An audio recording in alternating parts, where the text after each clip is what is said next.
Wow, 115 años, ¿verdad? De la fidelidad de Dios. En mi mano tengo un artículo que el periódico de Windsor Times en el 2009 publicó cuando la iglesia Jesús cumplió 100 años. Y si hay algo que esto nos recuerda cuando nosotros celebramos aniversario en la iglesia, es la fidelidad de Dios. Que nosotros somos parte de una historia, somos parte de un legado. Incluso he aprendido que el ministerio de Jesús que comenzó en el año 1909, hace 115 años atrás, fue también gracias a un movimiento de escuelas dominicales que comenzó en la costa este del país, con un hombre que prácticamente no tenía estudios, que casi no podía hablar, que las personas lo descartaban, y cómo Dios lo usó para empezar escuelas dominicales y enseñarles a los niños la palabra de Dios y educarlos y prepararlos para la vida. Un hombre que viajó más de 100,000 millas encima de su caballo por diferentes pueblos, diferentes áreas de la costa este del país, y cómo ese ministerio después Dios lo usó para que en el 1909, de esta parte del país, en la costa oeste, en Sebastopol, comenzara una escuela dominical que en ese momento ni pensaban ellos que se iba a convertir en lo que hoy es la iglesia Jesús. Y no solo un campus en Sebastopol, sino ahora tenemos 2 localidades, con el deseo, y nuestra oración es que sean faros de luz en nuestra comunidad, para que Cristo sea predicado, para que almas sean salvadas y su iglesia edificada. Así que es un gozo y es un momento especial donde nosotros podemos celebrar 115 años de la fidelidad de Dios, tantos hombres y mujeres que han estado parte de la iglesia, que han sido parte de este ministerio y que han salido también a otras partes a impactar el mundo. En este artículo yo leía en ese entonces cómo se resaltaba la iglesia, cómo la iglesia Jesús apoya ministerios no solamente aquí en el condado de Sonoma, sino también a través del mundo, en Argentina, en Bosnia, en Camboya, en China, en Egipto, en Francia, en Guam, en Irlanda, en Japón, en México, Filipinas, Tailandia, Uganda y mucho más. Así que es algo para celebrar. Amén. Bueno, mi nombre es Israel Iglesias. Para los que nos están visitando por primera vez, sean bienvenidos a nuestra iglesia Jesús en Santa Rosa. Hoy vamos a estar en el Salmo 115.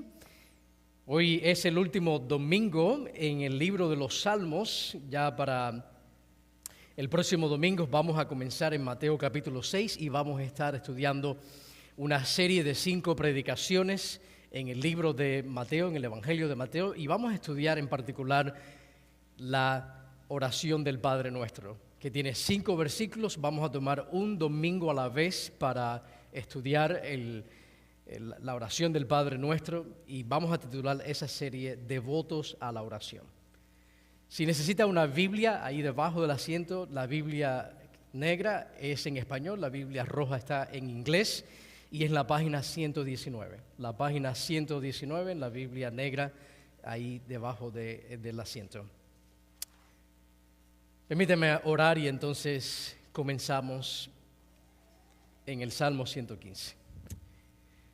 Amado Dios, queremos venir delante de ti para agradecerte y para alabarte por tu gran fidelidad, sabiendo de que el esfuerzo en tu obra nunca es en vano. Señor, los frutos han sido numerosos. Ha sido, Señor, 115 años donde tú has sido exaltado y resaltado y adorado y obedecido, Señor. Y te pido que no solamente recordemos el pasado con gozo y gratitud, sino también que celebremos en el presente con fervor y que miremos hacia el futuro, oh Dios, confiados en ti, y que, Señor, esta iglesia, tanto en Sebastopol como ahora aquí en Santa Rosa, sea una iglesia que permanezca fiel a tu palabra, permanezca fiel a la misión, y seamos una iglesia, Señor, que podamos ser encontrados fieles cuando tú regreses, oh Dios. Ayúdanos a amarte y amar a aquellos que tú has puesto en nuestras vidas y a predicar el Evangelio con denuedo, sabiendo de que el Evangelio es poder de Dios para salvación. a todo aquel que cree, al judío primeramente y también a los gentiles. Te pedimos, Señor, ahora que nos hables a través de tu palabra. En el nombre de Jesús. Amén.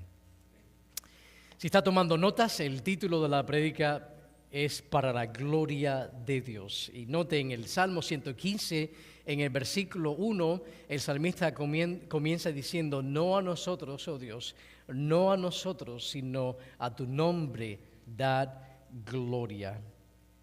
Y ese es el deseo. No voy a tener hoy varios puntos, sino va a ser un mensaje centrado alrededor de esa idea. Para la gloria de Dios. ¿Para qué existimos? Bueno, existimos para la gloria de Dios. ¿Por qué celebramos 115 años? Para la gloria de Dios. ¿Por qué el Señor nos ha dado salvación? Para la gloria de Dios. ¿Por qué tenemos una familia? Para la gloria de Dios. ¿Por qué somos parte de una iglesia? Para la gloria de Dios. Y el Salmo 115 es un salmo bien especial en el sentido de que es un salmo que se leía y se cantaba normalmente durante el tiempo de la Pascua. El pueblo judío en ese tiempo de la Pascua, ellos leían comúnmente del Salmo 115 al Salmo 118. Eran salmos que se usaban en la celebración de la Pascua. De hecho, en Mateo 26, versículo 30, no va a salir en la pantalla, pero dice Mateo 26, 30, y después de cantar un himno, cuando Jesús celebró la Pascua con sus discípulos, antes de salir al monte de los olivos, antes de ser él entregado y crucificado, dice que ellos, después de cantar un himno, salieron hacia el monte de los olivos. Cantar un himno, en el sentido de que ellos regularmente cantaban y leían, y lo que se cantaba y se leía en ese entonces eran comúnmente los salmos, desde el Salmo 115 al Salmo 118. Todos estos salmos tienen algo que enseñarnos a nosotros acerca de la adoración. Tienen algo que enseñarnos en cuanto a la importancia de recordar los actos de liberación de Dios a favor de su pueblo.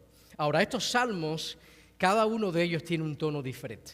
Nos enseña un aspecto importante de la adoración en cuanto al pueblo de Dios y cómo debe adorar a su Salvador. Y el Salmo 115, vamos a ver que quiere instruirnos a nosotros acerca de un asunto muy importante de nuestra adoración, y es un asunto que nos recuerda exactamente quién es nuestro Dios y qué hace. Y esto lo vemos en el versículo 3. Miren el versículo 3 del Salmo 115. Nuestro Dios está en los cielos. Él hace lo que le place. Este es un salmo acerca de la soberanía de Dios, su capacidad total para lograr todo lo que desea hacer. No nos serviría de mucho tener un Dios que esté limitado, ¿verdad? Que diga que nos va a salvar, pero entonces no tenga el poder para salvarnos. Que diga que va a proveer, pero no tenga la capacidad para proveer. Que diga que el mal va a ser destruido completamente un día, pero no tenga la capacidad para hacerlo. Y este salmo nos recuerda a nosotros esta realidad de la soberanía de Dios, su capacidad total para lograr todo lo que desea hacer. Que el Cristo soberano está en control de toda la historia humana. La historia pasada, la historia presente, tu vida y el futuro. El Señor está en su trono. Es un salmo que anima al pueblo de Dios a confiar. Y si hay una palabra para resumir este salmo en cuanto a nuestra aplicación de la palabra de Dios, es confiar.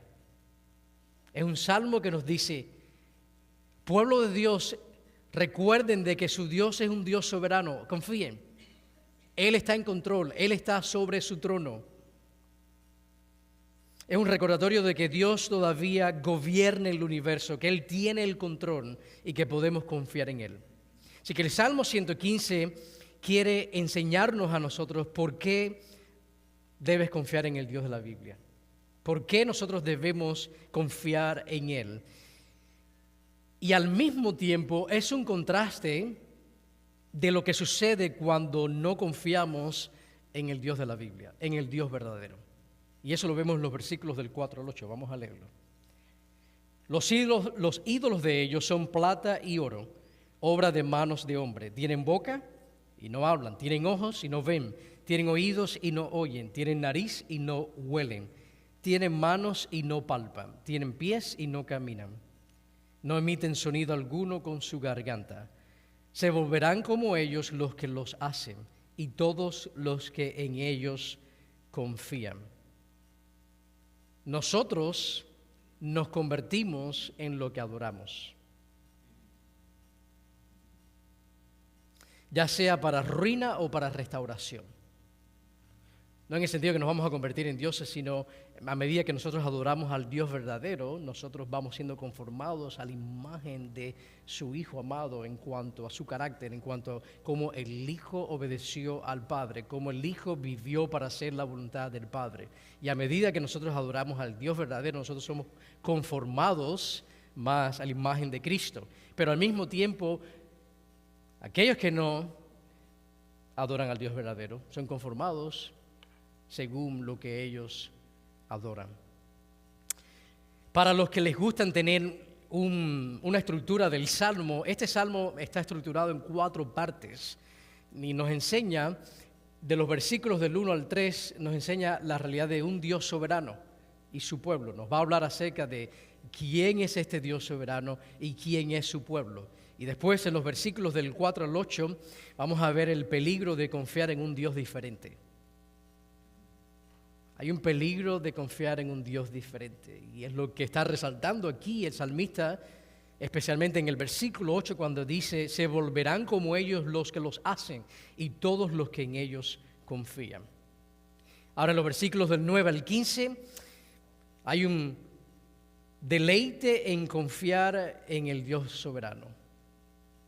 Cuando se confía en el Dios verdadero, cuando hay una verdadera confianza en Él, inmovible, hay un deleite que viene a raíz de eso, como un fruto de estar anclados en aquel que es el Dios verdadero.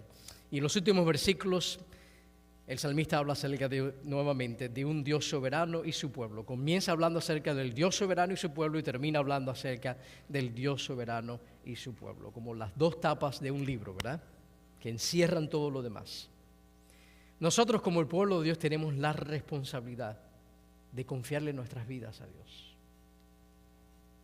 Eso es algo que nadie puede hacer por ti, tú tienes que hacerlo personalmente. Y este salmo nos anima a confiar en el Señor.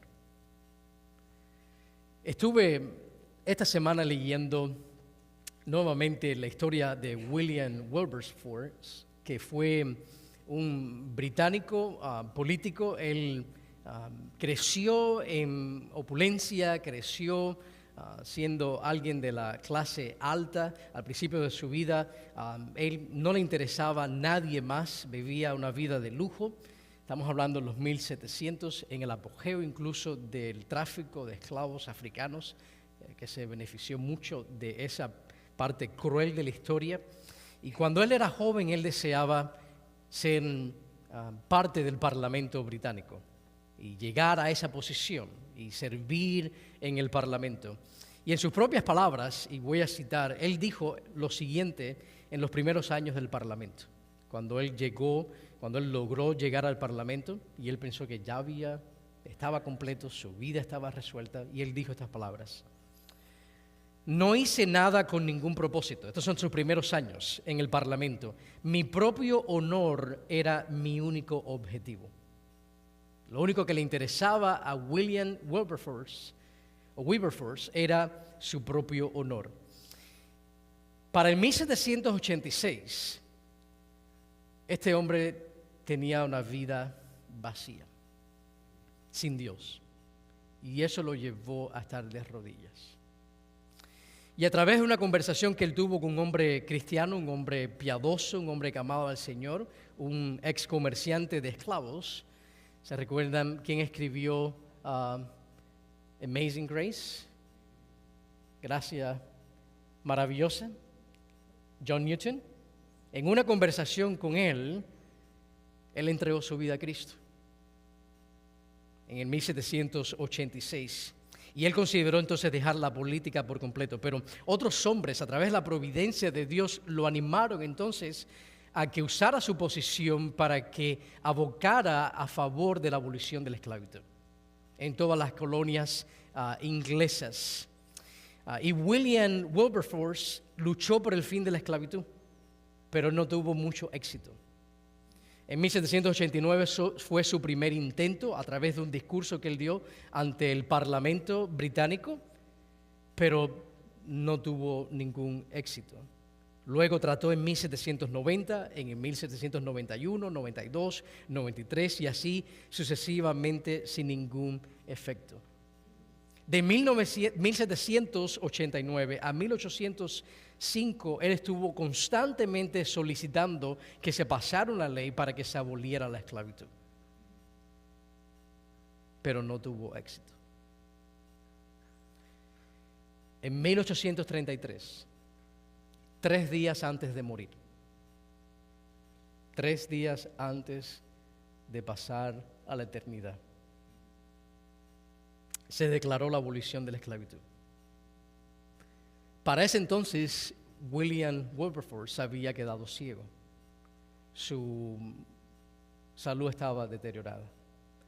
Y cuando él escuchó esta noticia, él se levantó, fue a su habitación, abrió su Biblia al Salmo 115, versículo 1, y dijo: no a nosotros, oh Dios, no a nosotros, sino a tu nombre dar gloria. Y ese es el punto de partida cuando nosotros vamos a ser fortalecidos en nuestra fe, y si nosotros queremos ser fortalecidos en nuestra lealtad a un Dios soberano, si nosotros vamos a crecer en lo que es la adoración al Dios verdadero, tenemos que comenzar ahí. Nuestro mayor deseo, nuestro mayor propósito, nuestra ambición suprema debe ser la gloria de Dios. Vivir para la gloria de Dios. Cuando estés confundido, cuando te encuentres en problemas, cuando estés con necesidades, también debemos comenzar aquí. Nuestra tendencia cuando estamos en dificultades, cuando estamos en problemas, cuando nuestro caminar con el Señor no está mal, no está bien, nosotros tendemos a distraernos y a buscar la solución en otras partes, cuando verdaderamente la adoración comienza con un enfoque total en el Dios de la Biblia y en un deseo de que Él sea glorificado. La adoración nunca se trata acerca de nosotros. ¿Cuántas veces no escuchamos a hermanos bien intencionados decir: la música hoy no me gustó? Es que la música no era para ti. Era para Dios, ¿verdad? No te estábamos cantando a ti, estábamos cantándole al Señor. O es que el mensaje del pastor estuvo aburrido. Es que viniste a ser entretenido. Pero vemos que el Salmo 115 nos dice: iglesia, pueblo de Dios, comiencen ahí. Comiencen ustedes teniendo esa convicción y ese deseo de decir: no a nosotros, oh Dios, no a nosotros, sino a tu nombre dar gloria. Alexander Maclaren fue un pastor inglés y él ha escrito diferentes comentarios bíblicos, y hablando acerca de la adoración en su comentario bíblico. ¿Y por qué yo les digo estos nombres? Yo comparto con ustedes nombres de comentarios, de autores, porque como iglesia una de las formas de capacitarlos ustedes, de discipularlos ustedes, es poner en sus manos buenos recursos que ustedes pues vayan a usar en su tiempo libre. Nosotros solamente pasamos 1 hora y media juntos como iglesia, ¿verdad? Los domingos, pero usted tiene más tiempo para estar leyendo su Biblia, para estar alimentándose espiritualmente, y debe hacerlo. Y le urjo y le recomiendo y le exhorto y le imploro que lo haga, porque es parte de su adoración, es parte de cómo va a crecer a medida que usted se alimenta espiritualmente. No solo con lo que se predica el domingo, es parte de eso, pero no es suficiente. Y este hombre, William Maclaren, hablando acerca de la adoración, habla sobre una leyenda rabínica. Los rabinos en el pueblo de Dios eran maestros de la palabra de Dios, y ellos tienen una leyenda en cuanto a los ángeles. Dicen que hay 2 tipos de ángeles, existen 2 clases de ángeles, los ángeles de servicio y los ángeles de adoración. Y que los ángeles de adoración tienen un lugar mayor, y que los ángeles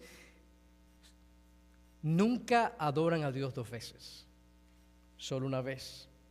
Y cuando están adorando, cuando ellos levantan sus voces en adoración, en la presencia de Dios, dice que dejan de ser. ¿Por qué? Porque dice que han alcanzado la perfección, han realizado aquello por lo cual fueron criados. Por eso desvanecen. Ahora, McLaren dice, es evidente que esta enseñanza no es bíblica, que no tiene fundamento bíblico esta leyenda. Sin embargo, expresa una verdad solemne. Que el objetivo de todo hombre, de todo ser creado, de cada mujer es adorar. Que fuimos creados para adorar. Para eso tú existes.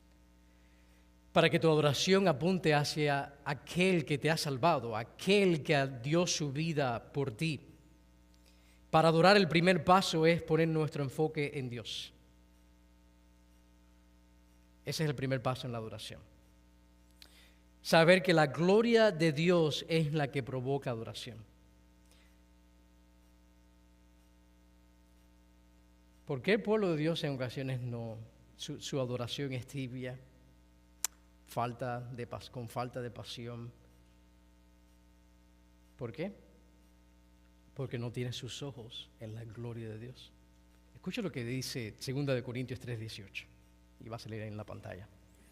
Dice que todos nosotros, con el rostro descubierto, contemplando como en un espejo la gloria del Señor. Ahí está haciendo referencia a la palabra de Dios. Cuando nosotros vemos la gloria de Dios, cuando nosotros aprendemos acerca de quién es nuestro Dios, la naturaleza de nuestro Dios, la obra de nuestro Dios, los propósitos de nuestro Dios, el reino de nuestro Dios. Dice, cuando nosotros contemplamos en un espejo la gloria de Dios, estamos siendo transformados en la misma imagen de gloria en gloria. Para adorar, nosotros necesitamos fijar nuestra vista, nuestra atención, nuestro corazón en la gloria de Dios.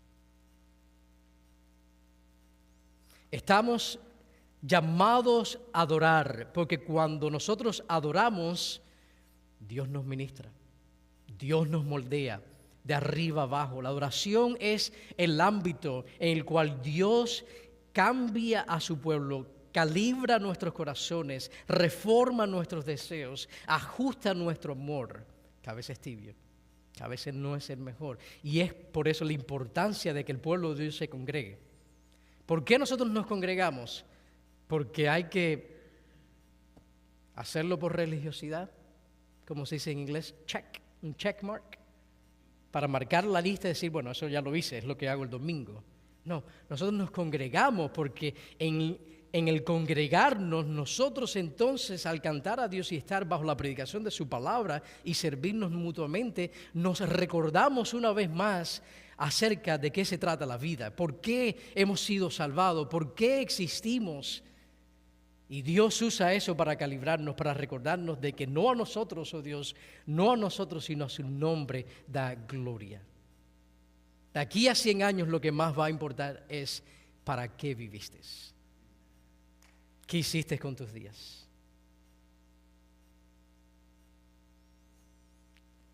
La adoración no es solo algo que hacemos, es donde Dios hace algo por nosotros. Escuche eso. La adoración no es solo algo que nosotros hacemos. No es un acto religioso que nosotros nos congregamos y hacemos algo por Dios. En medio de la adoración, Dios está haciendo algo en tu corazón. Y en el mío. Y hay veces los frutos se ven rápidos y hay veces toma años. Pero hay la importancia de la constancia, de domingo tras domingo, semana tras semana, mes tras mes, año tras año. La oportunidad de nosotros ser conformados en medio de la adoración para poder adorar al Dios verdadero de todo corazón. Recuérdense las palabras de Jesús en Juan capítulo 4, cuando Él está hablando con la mujer samaritana y dice que el Padre busca adoradores que la adoren en espíritu y en verdad. No solo informados correctamente de quién es el Dios verdadero y cómo le adoramos, sino de todo corazón, con todo nuestro ser. La adoración es el lugar donde Dios nos reentrena nuestros corazones. Cuando adoramos al Dios verdadero y vivo, nuestros deseos cambian, nuestros hábitos cambian y Jesús es exaltado. La adoración sucede cuando dejamos atrás todos los demás amores y todos los demás compromisos para seguir a Jesús. Es cuando Él tiene el primer lugar. Creo que es una oportunidad en el día de hoy, como iglesia estamos dándole un poco más de color a nuestra misión. La misión de Jesús por muchos años ya ha sido seguir a Jesús y ser su presencia en esta generación, ¿verdad? Pero hemos estado orando y hemos estado, los pastores, los ancianos, hablando de darle un poco más de color a nuestra misión. A través de los 115 años como historia, los valores de Jesús no han cambiado. Sí hemos cambiado a lo mejor en cómo luce la iglesia, demográficamente, en 2 lugares, en cómo a lo mejor hacemos diferentes ministerios, pero lo que es la palabra de Dios, el fundamento de nuestra iglesia, la misión de nuestra iglesia no ha cambiado. Y esa va a ser la nueva misión en cómo la vamos a verbalizar como iglesia, que describe lo más importante de las Escrituras, lo que resume verdaderamente a un adorador. ¿Cuál es el primer y más grande mandamiento? Amar al Señor, ¿verdad?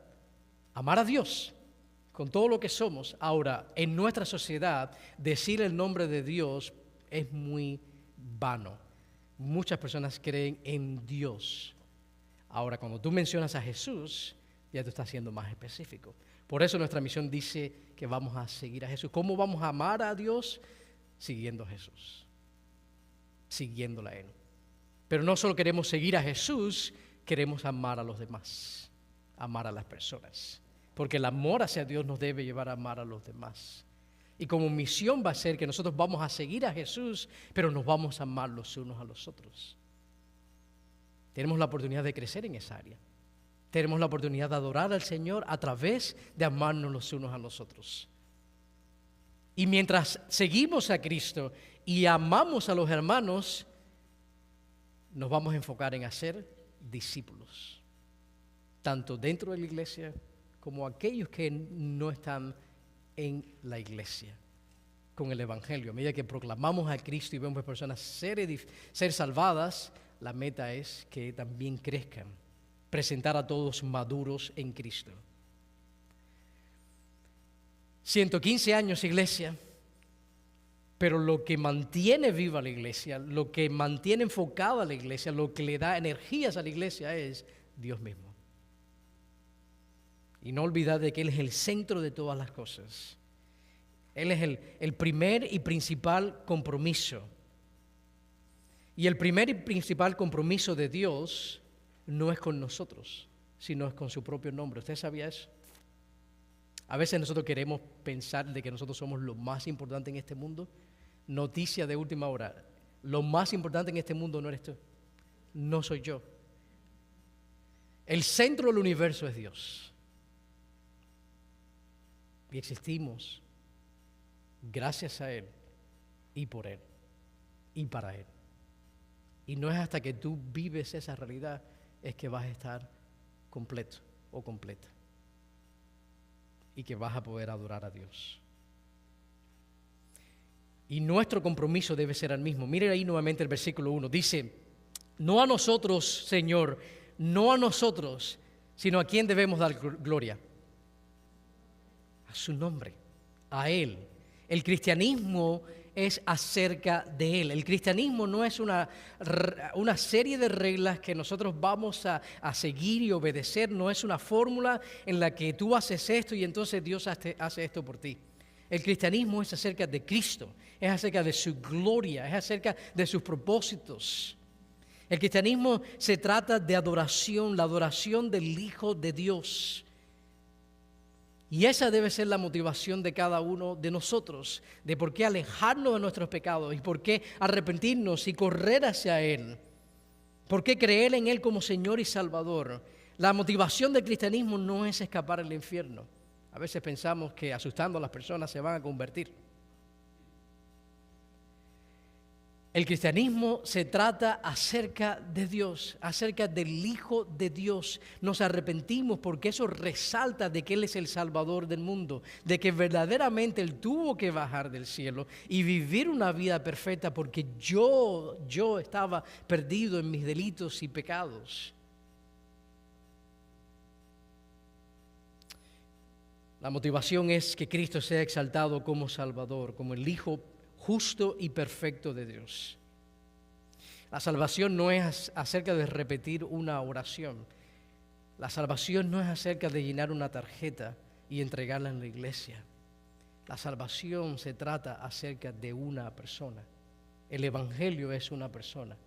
Pablo decía en 1 Corintios capítulo 15, versículo 3, yo os entregué a ustedes en primer lugar, que Cristo murió y fue sepultado y resucitó al tercer día para la justificación de nuestros pecados. La salvación, el Evangelio es una persona. La salvación no es un llamado a seguir una lista de reglas. Y por eso que hay muchos creyentes que andan amargados y sin gozo, porque piensan que el cristianismo es acerca de obedecer todas estas cosas. El cristianismo es acerca de una relación de Cristo en nosotros. 1 Corintios capítulo 6 dice, ¿no sabéis que vuestros cuerpos son templos del Espíritu Santo y que ustedes no son de ustedes, sino que han sido comprados por precio? El cristianismo es acerca de la vida de Cristo en nosotros. Hemos sido unidos a Cristo y ahora su vida siendo manifestada en nosotros y a través de nosotros. La salvación es un llamado a la adoración. Y adoramos cuando seguimos a Cristo. Esa es la salvación. Llamado a seguir a Cristo, a obedecer a Cristo, a conocer a Cristo más y más y a darlo a conocer. Así que en la iglesia lo que está en juego es el nombre de Dios. Cuando pensamos en una iglesia, ¿por qué queremos obedecerle? ¿Por qué queremos amarnos? ¿Por qué queremos congregarnos? ¿Por qué queremos servir? Porque el Hijo de Dios, su nombre, su gloria, su honor está en juego. Y nosotros o le traemos adoración, o le damos adoración, o le traemos vergüenza a su nombre. Por eso que los cristianos se perdonan, por eso que los cristianos se aman y se sirven. Porque se trata acerca de la gloria de Dios. Es que el Salmo 115, desde el principio, fija nuestro enfoque en la gloria de Dios, el honor de Dios, la reputación de Dios, y nos da buenas razones para hacerlo. Miren el versículo 1 nuevamente. Observen la segunda mitad del versículo 1. Las razones por las cuales nosotros debemos fijar nuestro enfoque en la gloria de Dios y vivir para el honor de Dios y la reputación de Dios. Hay dos razones buenas. Dice, por tu misericordia y por tu fidelidad. Porque el Señor ha sido fiel con nosotros y el Señor ha sido misericordioso con nosotros. Hay tanto para decir en este Salmo 115. Y en este momento estoy debatiendo si seguir o parar.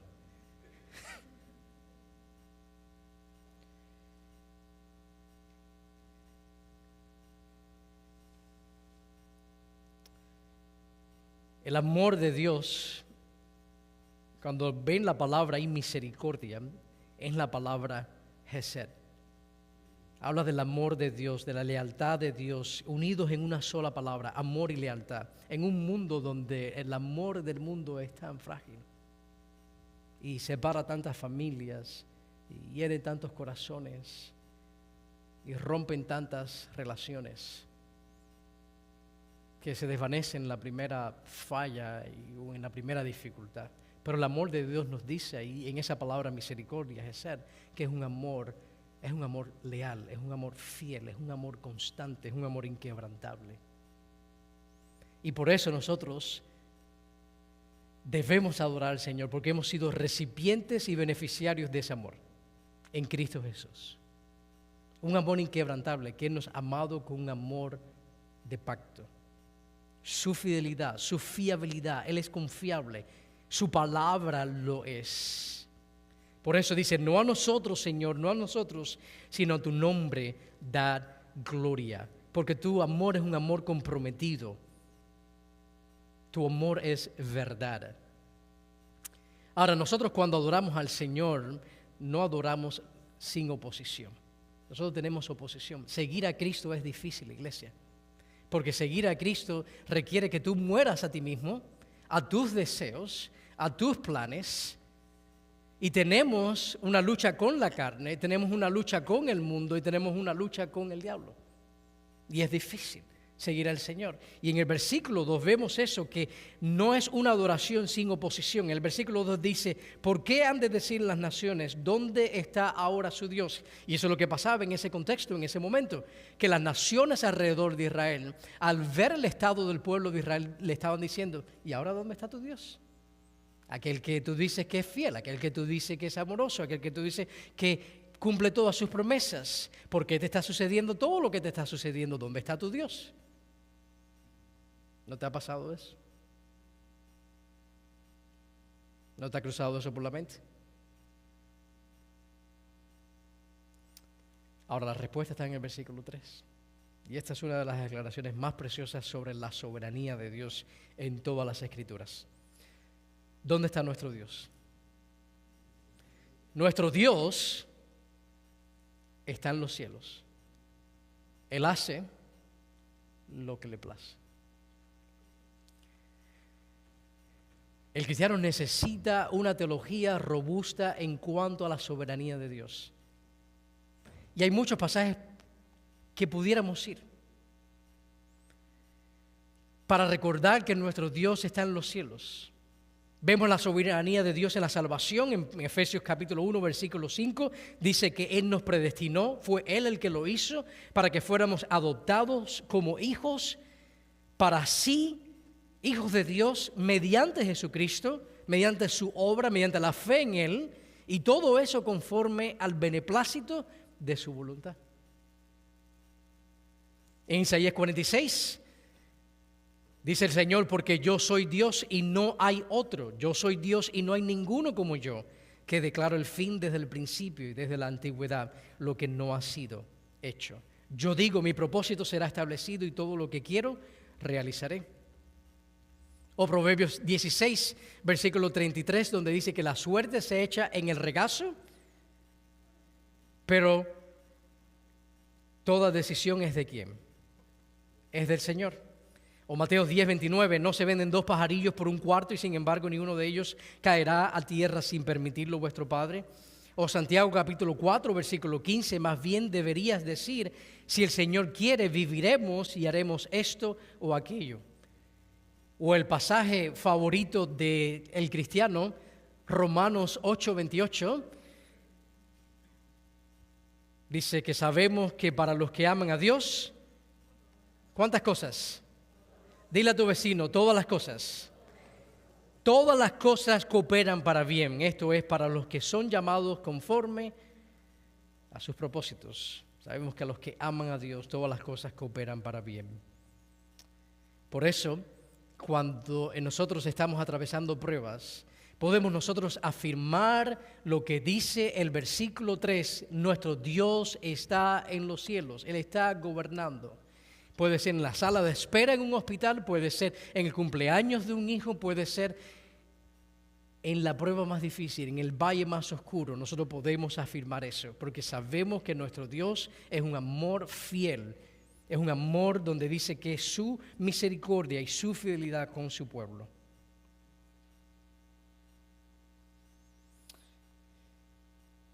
Por eso dice el versículo 9, mírenlo ahí.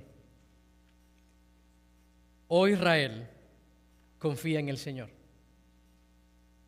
Él es tu ayuda y tu escudo. Oh casa de Aarón, confiar en el Señor. Él es vuestra ayuda y vuestro escudo.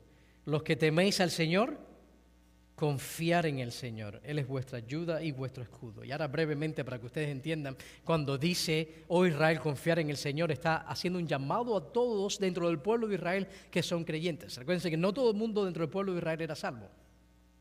Está diciendo, todos aquellos dentro del pueblo de Israel que son creyentes, confíen en el Señor.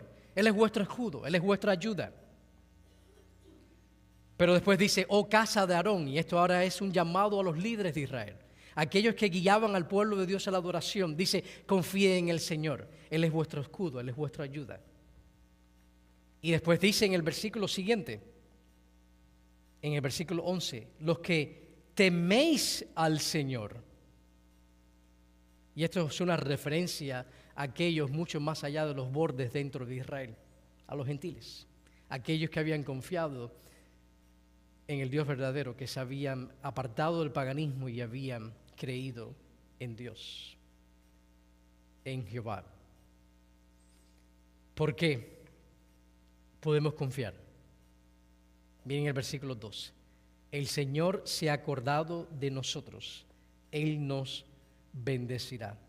Bendecirá a la casa de Israel, bendecirá a la casa de Aarón. Él bendecirá a los que temen al Señor, tanto a pequeños como a grandes. ¿O a quiénes Dios bendice? A todos los que creen. Y la pregunta es, ¿tú crees? Pero hay que creer. Hay que creer en Jesús como tu Señor y Salvador. Dice, tanto pequeños como a grandes. Él bendecirá a los que temen al Señor. Dice el versículo 14, Señor os prospere a vosotros y a vuestros hijos. Benditos seáis del Señor que hizo los cielos y la tierra. Los cielos son los cielos del Señor, pero la tierra la ha dado a los hijos de los hombres. Y aquí hay un llamado de decir, no solamente el Señor está en los cielos, versículo 3, sino que los cielos son de Él. Él es el dueño de todas las cosas. Y Él nos ha dado entonces a nosotros la oportunidad, el privilegio de vivir ahora para su gloria. Y ese es el llamado que vemos en los últimos versículos. Dice que los muertos no alaban al Señor, ni ninguno de los que descienden al silencio. Un momento. ¿Quiere decir que cuando yo me muera no voy a seguir alabando al Señor? No, el pasaje no está hablando acerca de qué sucede después de la muerte. Porque sabemos que cuando estemos nosotros ausentes de este cuerpo, vamos a estar más vivos que nunca. Y vamos a estar adorando al Señor. Pero lo que el salmista está resaltando es que tú tienes una oportunidad en esta vida. Y no la desperdicies. Dice, cuando te mueras, esa oportunidad se acabó. Dice, los muertos no alaban al Señor. Es ahora que hemos sido llamados a vivir para su gloria. Que hemos sido bendecidos con ese propósito. Como el Salmo 67 nos recuerda que hemos sido bendecidos para que las naciones te conozcan. Él ha derramado su gracia, su misericordia, su fidelidad sobre tu vida para que entonces las personas sepan que Él es tu Señor y Salvador. Miren el versículo 18.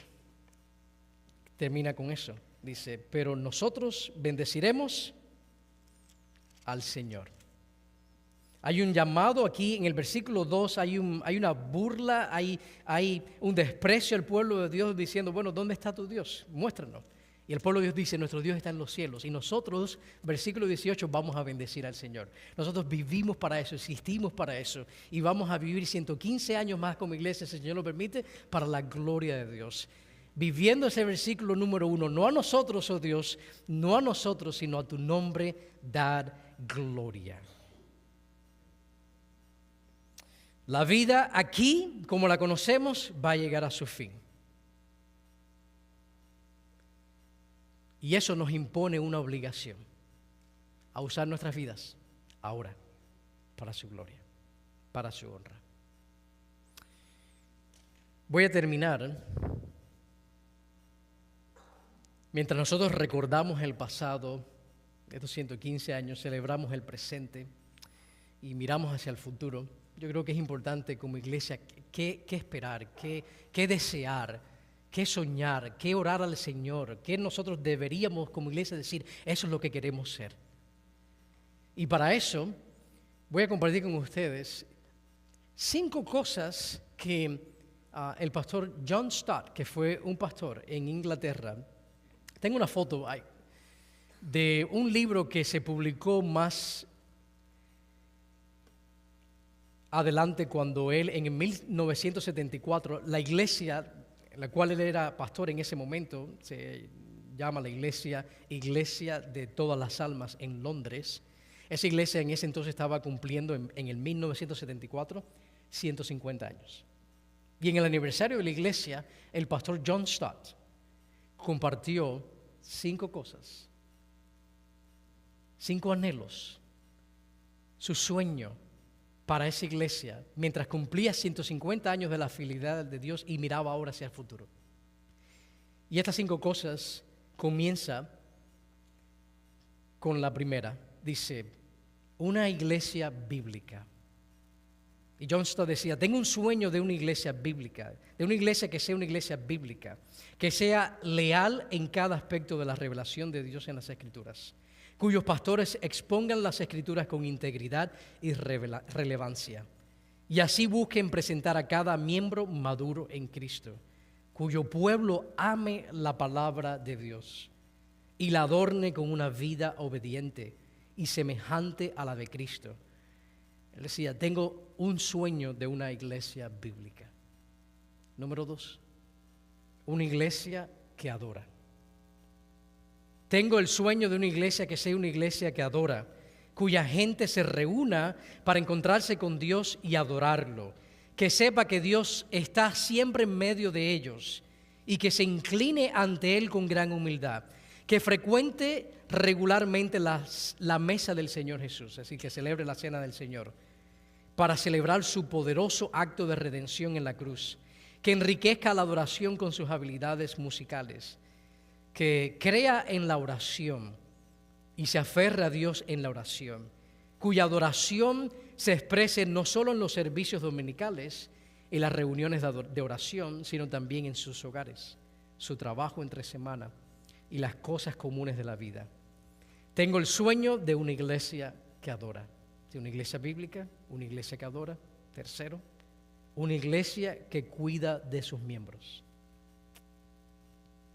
Tengo el sueño de una iglesia que sea una iglesia que se cuide mutuamente, cuya congregación provenga de muchas razas, naciones, edades y orígenes sociales, y que exhiba la unidad y diversidad de la familia de Dios, cuya comunión sea cálida y acogedora y nunca esté empañada por la ira, el egoísmo, los celos o el orgullo, cuyos miembros se amen unos a otros con un corazón puro, ferviente, soportándose unos a otros, perdonándose unos a otros y llevando las cargas de los demás, que ofrezca amistad a los solitarios, apoyo a los débiles y aceptación a los que son despreciados y rechazados por la sociedad, cuyo amor se derrame al mundo exterior.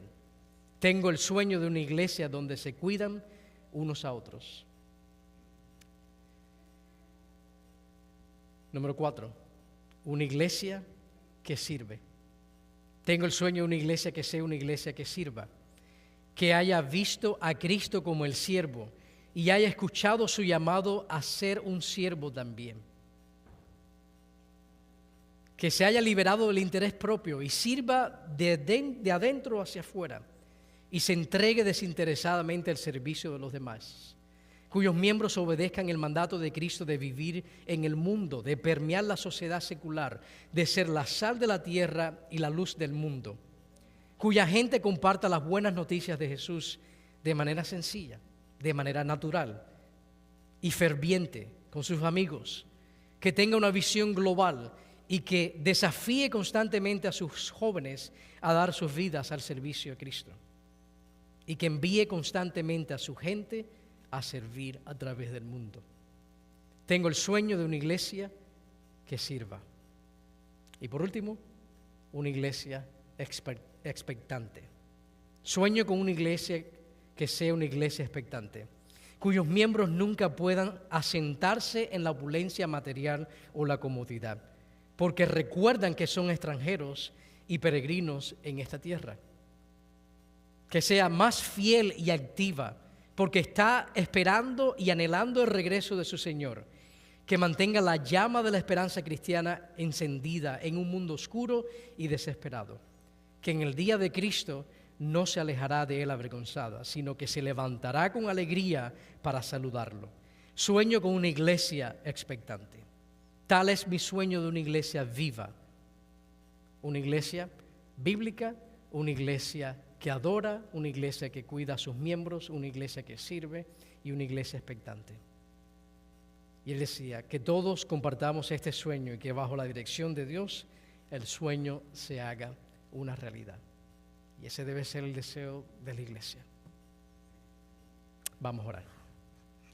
Padre, gracias por tu palabra, gracias porque nos recuerda a confiar en ti, nos recuerda cuál es el foco y el enfoque de nuestra adoración y nos recuerda que no a nosotros, oh Dios, no a nosotros, sino a tu nombre da gloria, y es cuando buscamos primeramente el reino de Dios y su justicia, cuando todas las demás cosas caen en su lugar adecuado. Y yo te ruego por nosotros, por la iglesia Jesús, en 2 localidades, en Sebastopol y ahora aquí en Santa Rosa, que tú nos ayudes a ser una iglesia bíblica, una iglesia que adora, una iglesia que se cuida mutuamente y que sirve y que está expectante de lo que tú, Señor, no solo has hecho, estás haciendo y lo que harás.